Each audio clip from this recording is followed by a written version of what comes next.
Our next speaker, he's taking a long time to get here. Yesterday, apparently, he was stuck 6 hours at the airport and had to take a flight today at 7:30.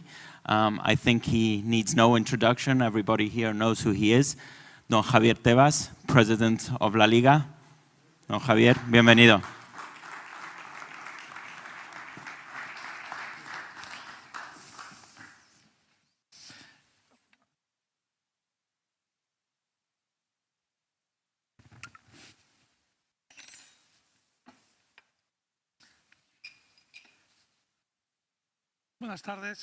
Good afternoon, everyone.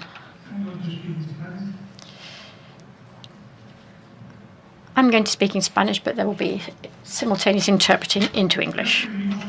I think we're experiencing times in the football world that are very important and is absolutely essential for what European football will be in the future. And that's what my presentation is going to be like. The problems, the challenges, the strategy to face this European Superleague. And we have to understand it's not just a timely issue, it's a historical issue. And we can see how we can face up to this challenge. Recently, when I talk in public, I really like to explain my past. Because one is one of the chairmen of one of the most important leagues in the world. It seems that I've been like a parachute that just, from McKinsey or KPMG, that just dropped in. But I am someone from the football world. I was the chairman of a city of 50,000 inhabitants for 5 seasons in the 4th division in Spanish football. I've even been at the ticket office selling tickets. I've even had to take the players in my car to the matches. And I was saying in the 4th, 6 seasons in the 4th division. And after that, for the further 4 years, I was the owner of a team which was in the 2nd division in Spain. And so all my money went into that. And if my wife had known all the money I'd had that in, she'd probably kicked me out. Every Sunday, I really suffered. So therefore, I'm a true football sufferer. I really know the essence of the small and medium-sized clubs. Then after that, after I was in that 2nd division team, lots of small and medium-sized teams in Spain wanted me to represent them in negotiating the broadcasting rights when in Spain they were negotiated on an individual level. So I did that for a few years. And finally, the clubs wanted me to be the chairman of LaLiga. And I think it's very important when we reflect on all this, because all of a sudden, we find yourself in debates, and especially ones related to the European Superleague. And then we have the A22 CEO coming along, and the director of the German television. He lived in Spain and worked in Spain for many times. And he comes along to talk about solidarity. And he comes along to talk about non-professional football and how we have to distribute the solidarity money.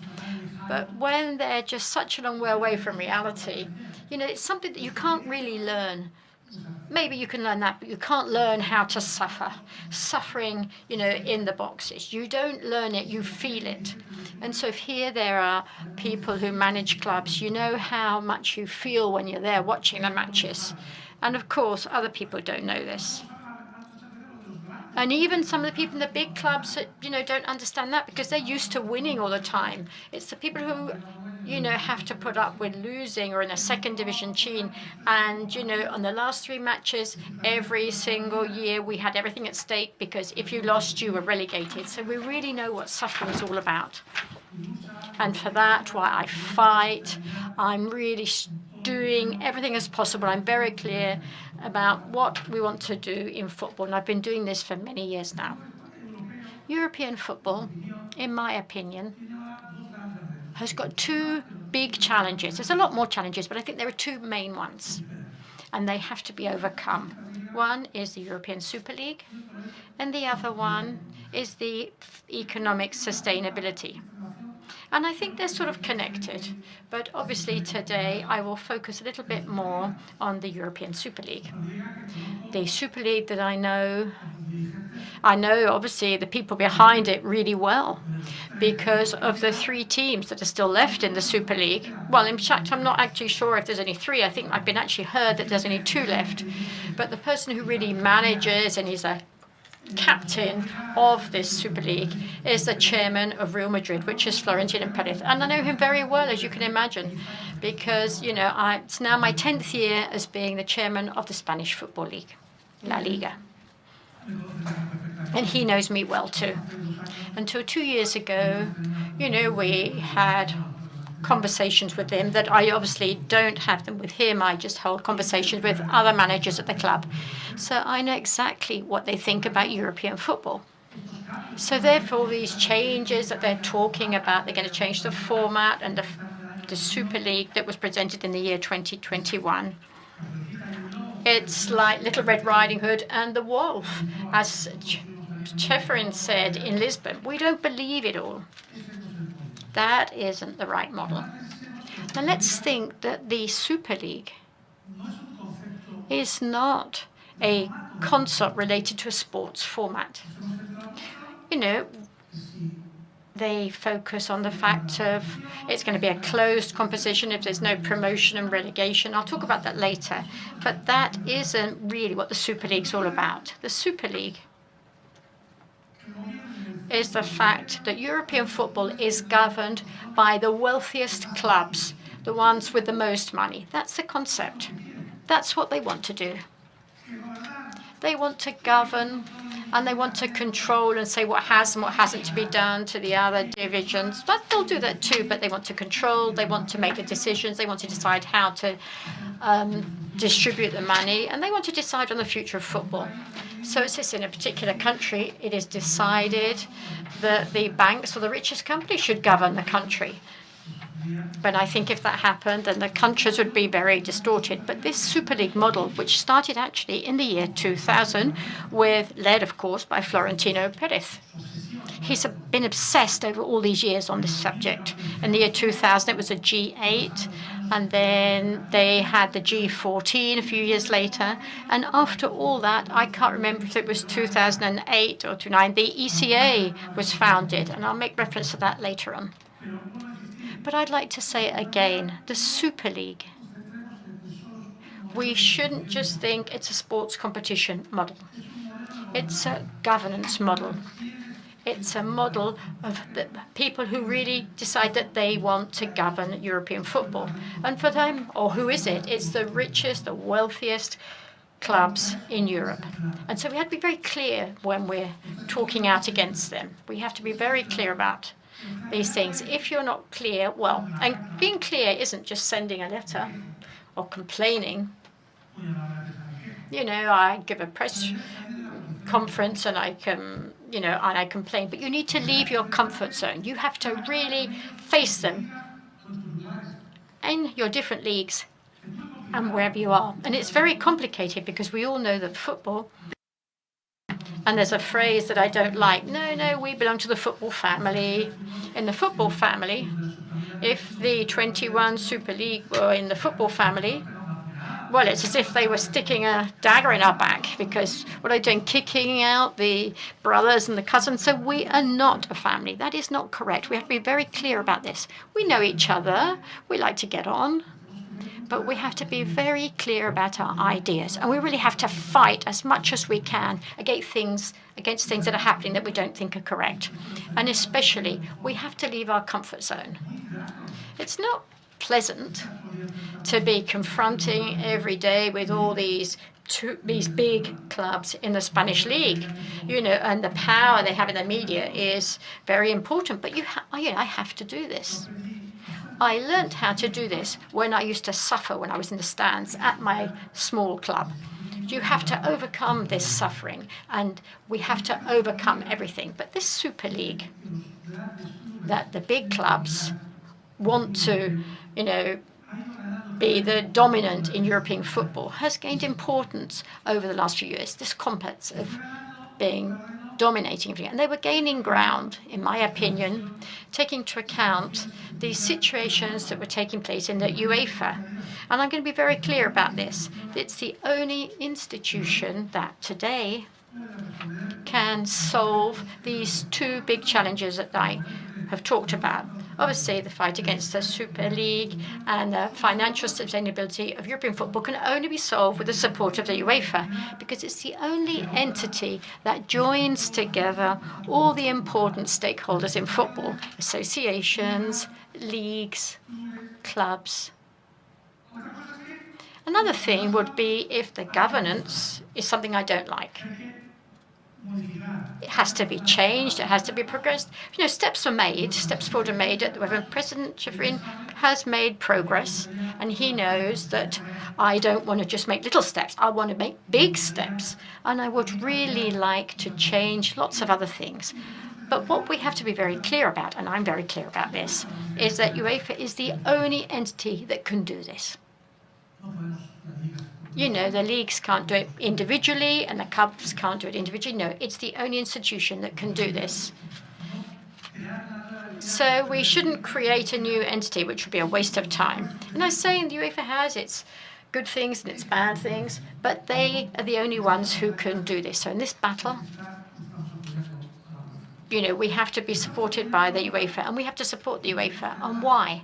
Well, because apart from that, we have to defend issues that are spoken about the UEFA, and then incorrectly mentioned, in fact. They're criticized. They say that UEFA is a monopoly.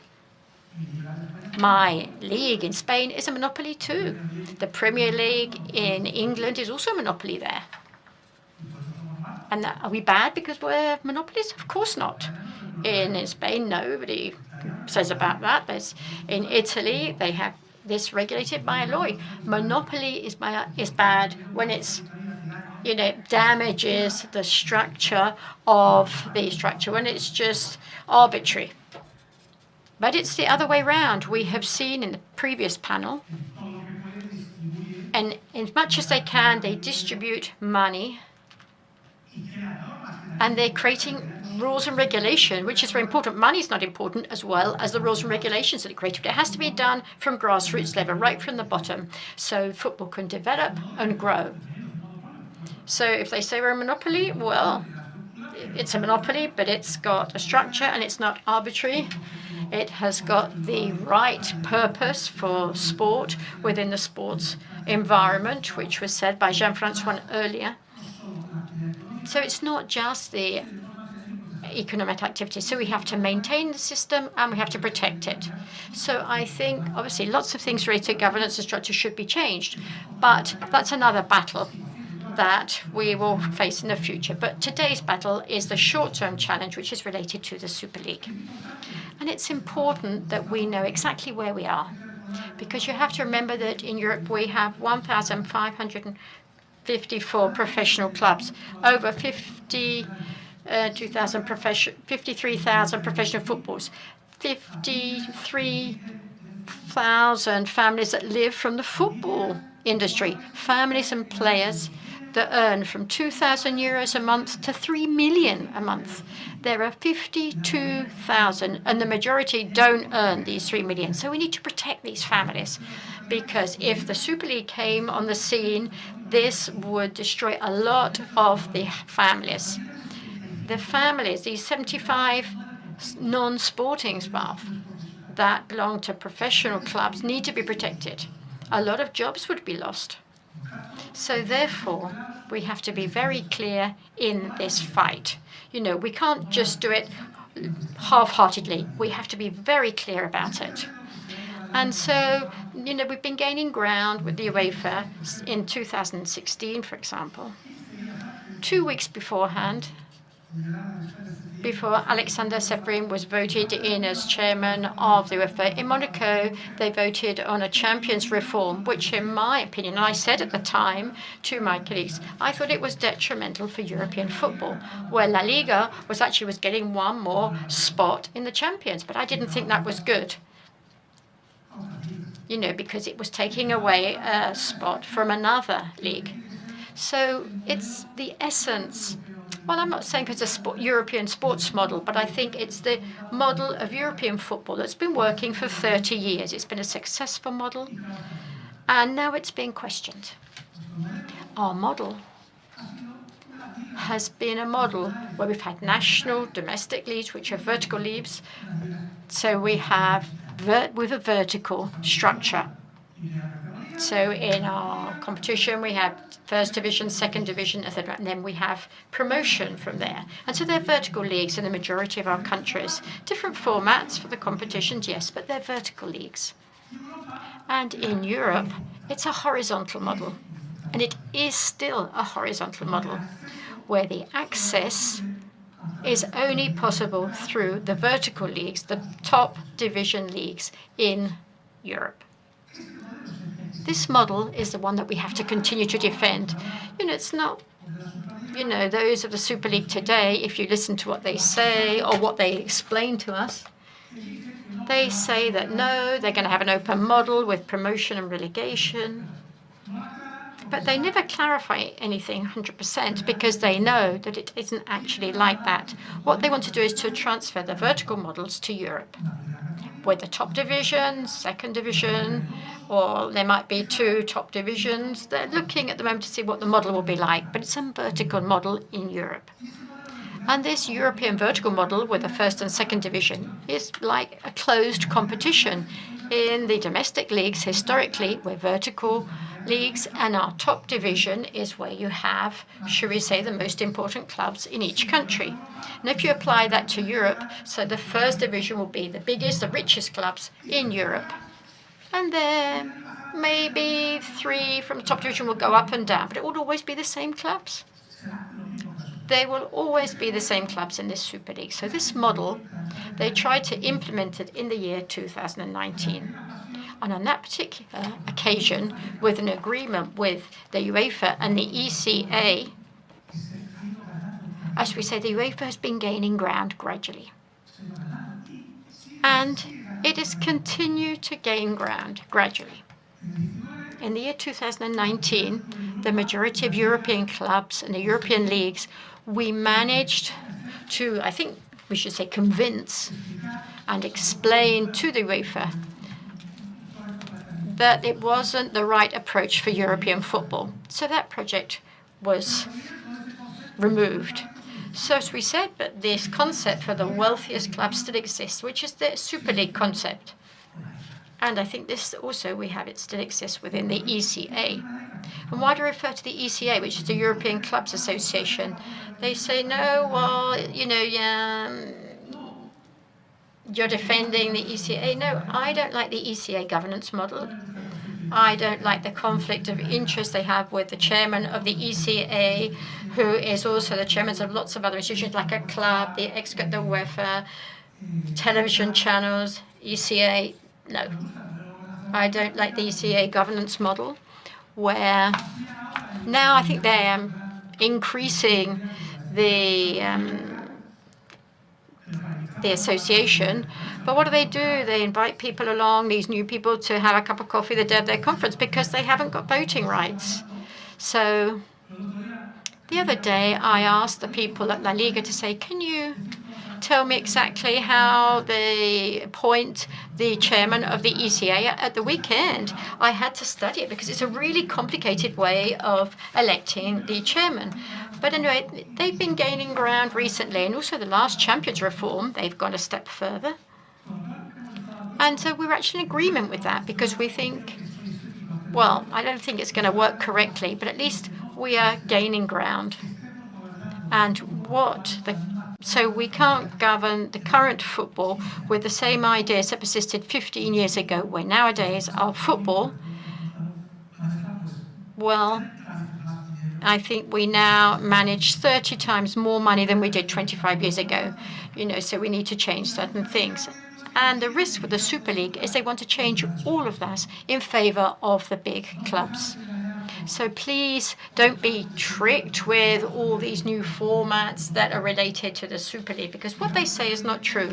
We should continue to defend the institution that is the only institution that can really fight against or face up to these challenges, which is the UEFA, even though we don't agree with lots of things that they have. But but if you don't agree with things, you have to say them. You shouldn't just keep quiet about these things and just to go to the glamorous matches and go to the VIP lounges and all that. No.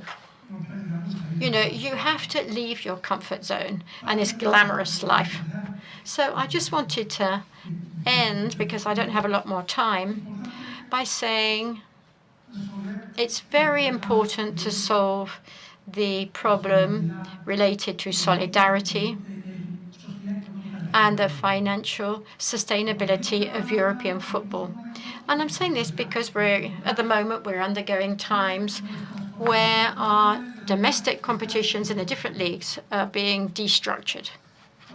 When I talk about destructuring, and I think I heard the CEO of the Czech League talk about this too, what's happening? Our clubs who play in European competitions receive a lot of money.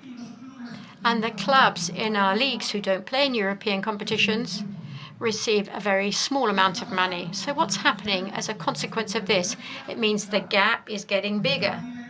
And it's such a big gap that means our domestic competitions are not very competitive.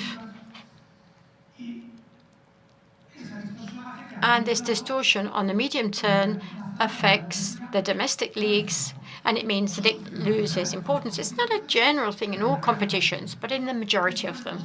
And especially what is really affected are the medium and the small size leagues, where a team from the Czech League, if it plays in the group phase of the champions, well, then you get a big team that they have to play against. It makes a big difference. So this debate isn't an easy debate, but it's something that we have to sit round a table and talk about it, because this debate didn't exist 15 or 20 years ago, because there wasn't so much money in the football industry, and so therefore the leagues weren't so distorted. But now we need to sit round a table and talk about it. So LaLiga, the different leagues and the UEFA should sit around this table and to bring up lots of different solutions. And I'm not saying this just as LaLiga. If we need to put up things or money, we do. We want to try and solve this for a longer period of time. So we need a system whereby we can get financial sustainability, which is a lot better for European football. And so we don't see it, and especially in the big top-tier leagues, which is like the Spanish league, but in the small and the medium-sized leagues, there's a lot of destructuring. So why don't we sit down and try and solve these problems? But we have to do this with a true financial desire to do that. And LaLiga will put this forward, because solidarity is good, and it's great what the UEFA does when they're distributing the percentage to the different leagues so that they can distribute it to all their different teams. But this amount is too small. It's as if we haven't got the right amount. It's not sufficient nowadays. And so we need to sit around a table and talk about this. And not just talk about it, we need to solve it. And it can be solved. It can be solved. But what is happening is when this happens, you come up against these big clubs who are in the ECA. And these big clubs in the ECA, all they want to do is to, get more money. And more money for them and less for the rest. And just to end, because I always mention something, today football and the top-tier leagues, and me personally, I think this is a problem related to ethics. And I think we should think a lot about this ethical problem, because they're creating new competition. The Club World Cup that the FIFA's invented. They haven't talked about any leagues when they were talking about this. Then in June, they've decided that they're going to use that as if they are just able to take the month of June every 4 years. But they didn't even ask the leagues how this would affect them. And also the same big clubs will be playing in this, because according to them, according to their coefficient system, FIFA defends, meritocracy in sports. No, No. So this is why they have these coefficients, and so they get more money, but it's not for FIFA. Because I asked FIFA, well, how much money that you've got from the World Cup? They've said $1 billion. How much is going to be distributed to all the different federations around the world? They said 15%. And where does the other 85% go? To the clubs.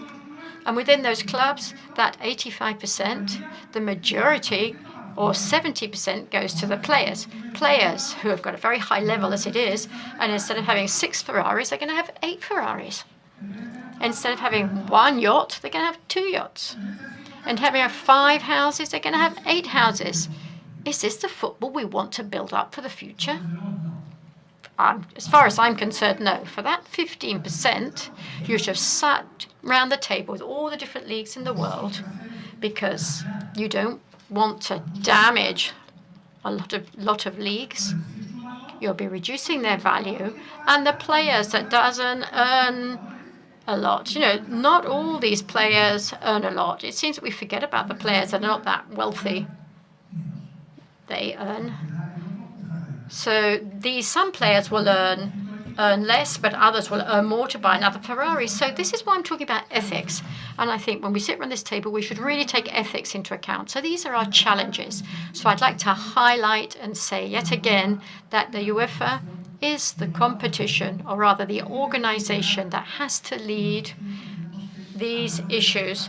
And we all have to find a solution, because this is the organization that integrates all the different stakeholders in football, whether we like everything more or less. And I would like to say again, for me, they go slowly. I would like to go a lot faster, but I think that is the place where it has to be done. And I think now, taking into account with the challenge of the ruling of the European Court of Justice, by the way, whatever happens, the conflict will not disappear. It's going to continue regardless. This conflict will continue. Why? Because if these theses that we are defending at the court, LaLiga, we're the only league that has appeared as party at law. And that's why I talk about we have to leave our comfort zone. You have to leave your comfort zone. The only league that has presented itself is us and the UEFA. Regardless of what happens, the idea of the wealthiest clubs are the ones who have to dominate football will continue. They'll do it in a different way.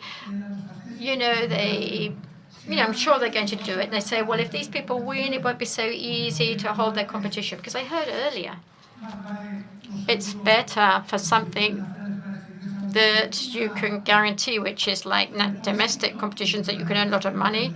But then the hypothesis is that you would lose on the medium term. But I think it's going to be difficult for them. I think that was said by the 11 Sports and Jean-Francois when he spoke. So regardless of what happens, we have to continue in our battle, fight against them, and we have to leave our comfort zone, because we've also got the FIFA, who often are inventing different competitions. They're continually inventing new competitions. They say, I've got a headache, I'm going to invent a new competition. My leg hurts, let's have a new competition. So I've got my earache, so I'm going to have a new format. Now, that isn't serious, ladies and gentlemen, changing competitions and changing formats. That is not the right thing to do. 50,000 families of players, 70,000 of the non-sporting staff. We have to defend these families and all the non-sporting staff, all of them. We're not just talking about the Lamborghinis and the Ferraris. We need to think about everyone else. Thank you very much. Don Javier, muchísimas gracias. We now have a few minutes for Q&A. Well, I think I'm going to be breaking the ice. I'll do the question in Spanish, because I believe everybody has their mix on. Javier, te hago la pregunta en español. Javier, I'm going to ask the question in Spanish. You are the president of one of the top-tier leagues in the world, with some of the best teams in the world. Why are you here in Prague providing this key information on the regional leagues here in Europe? Well, firstly, because we are holding a European Leagues Assembly General Assembly. Since I've been the chairman of LaLiga, I think I've only ever missed one in these last 10 years. So I think I should be here because football, and this is why I wanted to explain at the very beginning of my presentation where I come from. I haven't just come from one of these multinational companies. I've just arrived here. I wanted you to know a little bit about my background. And so in the football ecosystem, you really need to understand how important the small and medium-sized leagues are. They are so important, these small and medium-sized clubs. They're as important as the big ones to have correct competitions so everyone, the fans, can enjoy them, and also the families can have their jobs, because these competitions are made up of everyone. So if we only concentrate on our league and we don't think about the fact that in Europe, the small and medium-sized leagues have this problem that is about destructured leagues, well, in 10 years' time, this problem will probably mean that we'll have the same problem in Spain. We have to help, and we have to try and find solutions. And there are solutions. You don't solve everything with money. We need rules and regulations to be able to do all this. But we have to think that this is a problem that needs to be solved. Because if otherwise the Superleague would have been able to have destroyed European football even quicker. But anyway, the ECA does it sort of in slow motion, and the Superleague is trying to do it faster. And that's why I'm here, to defend the fact that the UEFA is the only stakeholder that can really help us to fight, to achieve our challenges.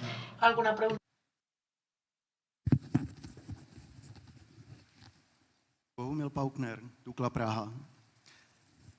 Tendría una pregunta. Por favor, los que estamos aquí. All of us who are here, we know that the Super League is a very dangerous project for European football. And what I wanted to ask you, what can we do? The medium and small-sized clubs, what can we do against this project?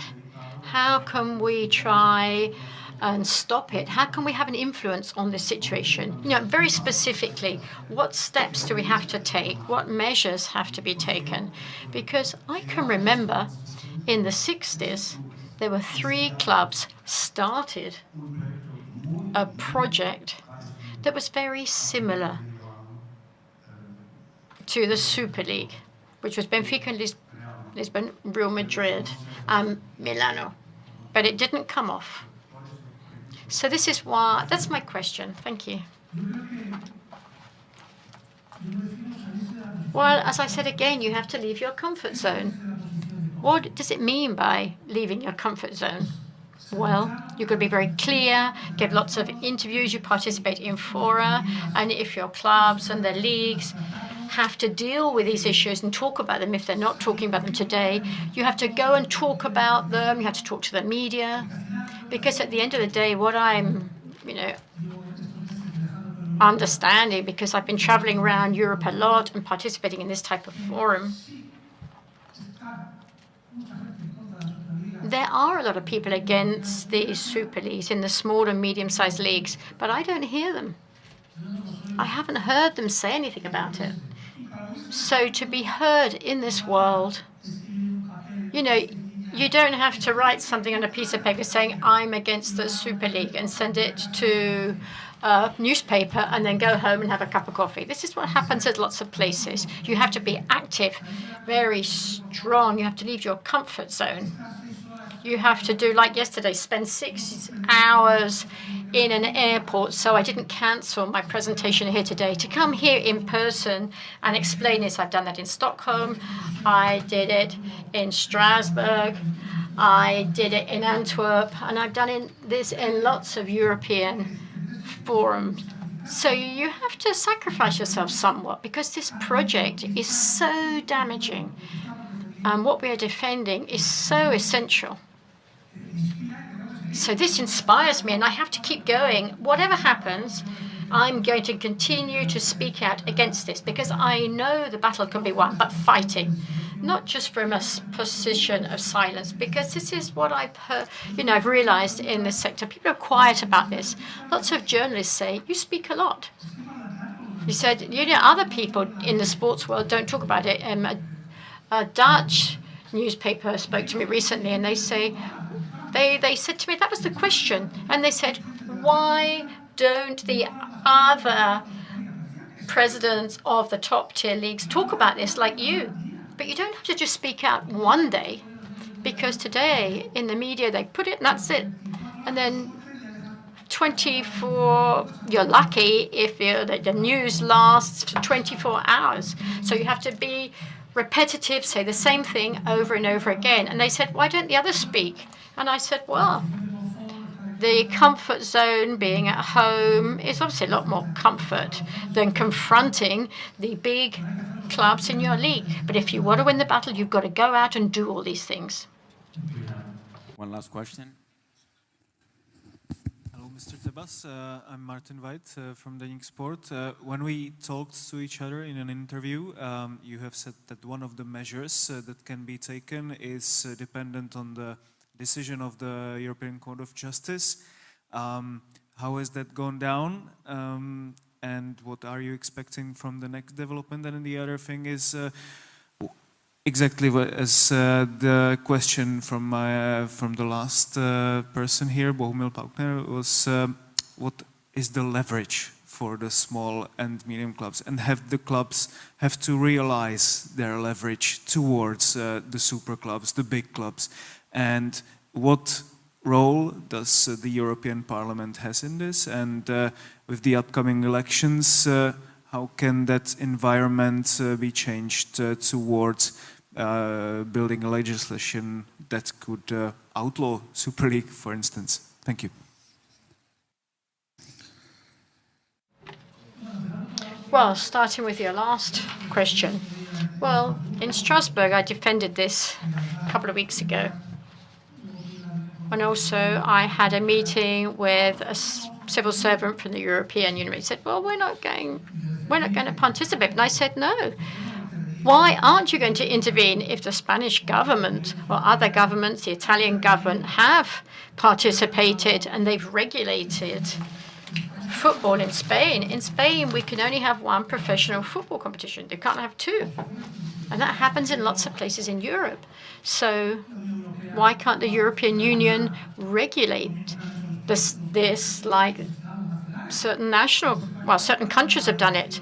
So, you know, in Spain we have rules and regulations because they want to make sure that the league that is organizing this doesn't do anything arbitrary. So if the Court of Justice of the European Union doesn't rule in our favor, well, then you can have political intervention, and maybe even though they say that UEFA is a monopoly, but maybe it could be allowed to be that because it's doing good things for football, both on the financial level and other levels. So I don't think there's a problem with this. And if they don't do it, well, the European Parliament, I think there were 580 members of Parliament who voted against the Super League model. But also the Council of Europe and the majority of the countries in the European Union voted against it. So in Spain, we have obviously financial control rules. The trade union appealed, and a judge said that went against competition law. So we went to the government, and they changed a provision of one of the laws that was approved at Parliament. And so when you're supported by a law, then you're now not going against the competition law. And sometimes they say, we don't want to intervene in these sort of things, but the European Union intervenes in lots of things when they want to, you know, when they're talking about betting, insurance, banking. So they intervene when they want to in the broadcasting world. So I think they can do this. In the small and medium-sized leagues, I think when you're talking about you have to leverage yourself in your own leagues and the big ones. So I think this is the forum where you have to debate a lot of things with the big clubs, but you have to have, you know, emotional intelligence, and you have to be balanced. The leagues, the good thing that we have is our governance laws. One club, one vote. In Spain, Real Madrid has one vote, the same as in our particular case, in our second division club, has the same vote. So you get this balance between the big, the medium-sized, and the small clubs. And you have to work on this.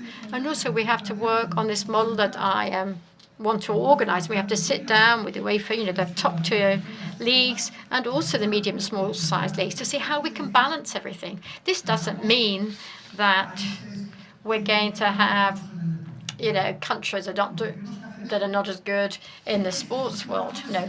So we want to make sure that this system doesn't destroy what has already been built up. And we need to help everyone to grow. And when I was sitting on the plane this morning, because I was checking the broadcasting rights for the Czech League, because I was looking at all the data and I was looking at the broadcasting market. I've seen several different aspects related to this, and I think that we could work, the experts in the big leagues to try and get more money from this. So, part of the financial distribution, but we can help with our know-how and our knowledge. What have we done to grow as a competition? Well, we can help others because these leagues maybe don't have the resources to have consultants. So we need to be there to help them.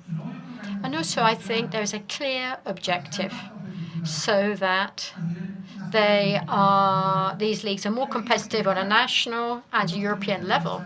And I don't want to, say too much here.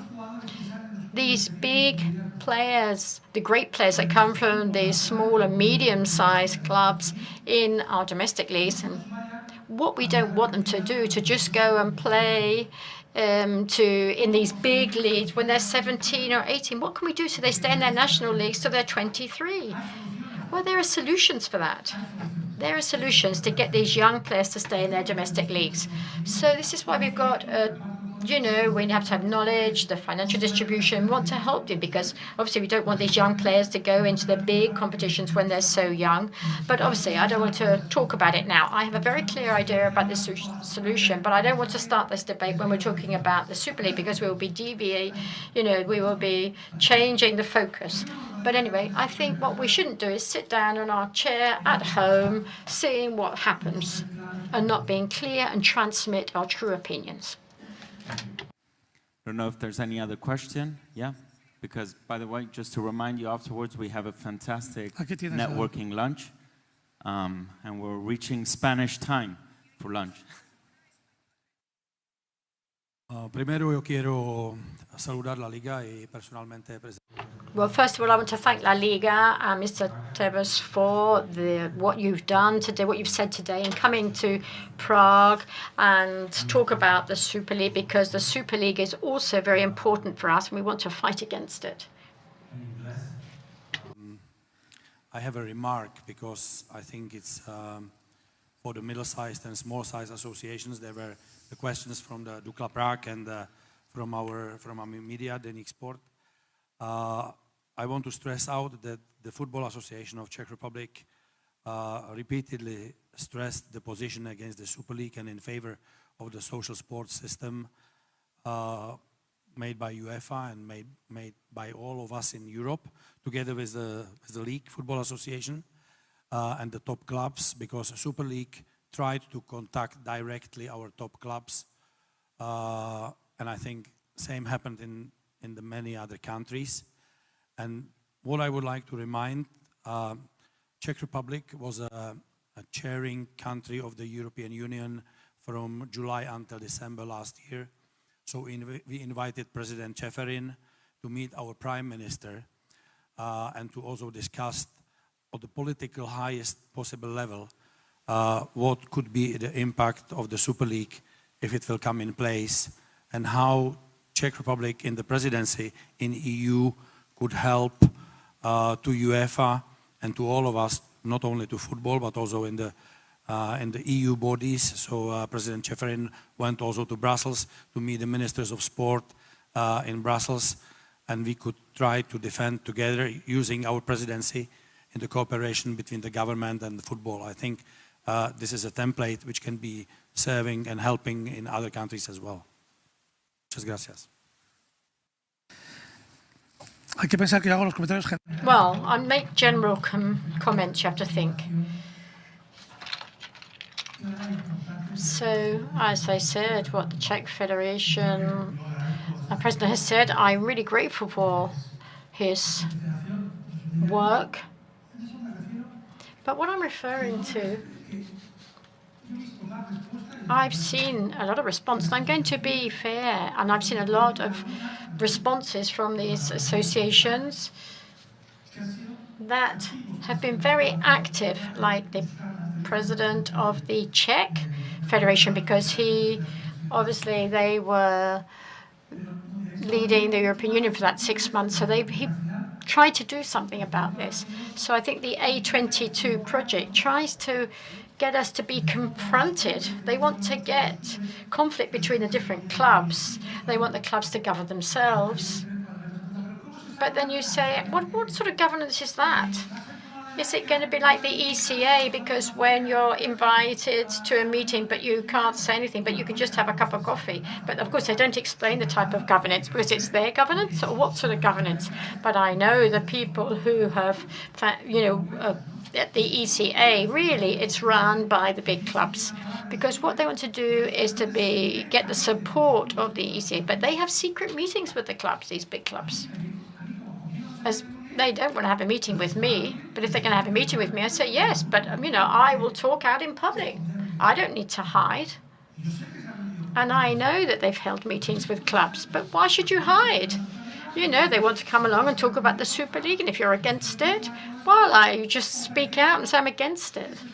Or do I want to stay in my comfort zone and just go along to a meeting and have a cup of coffee? No, you have to stand up for what you think.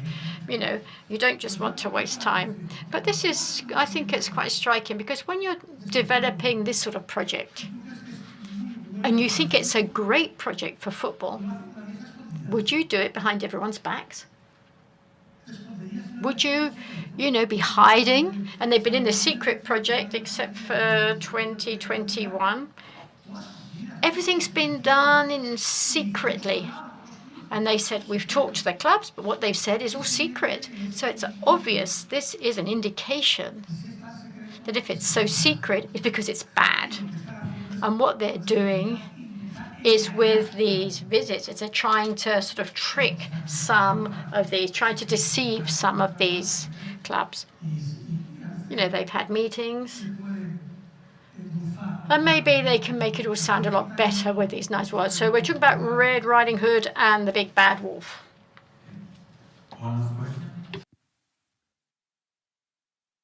Buenos días, presidente.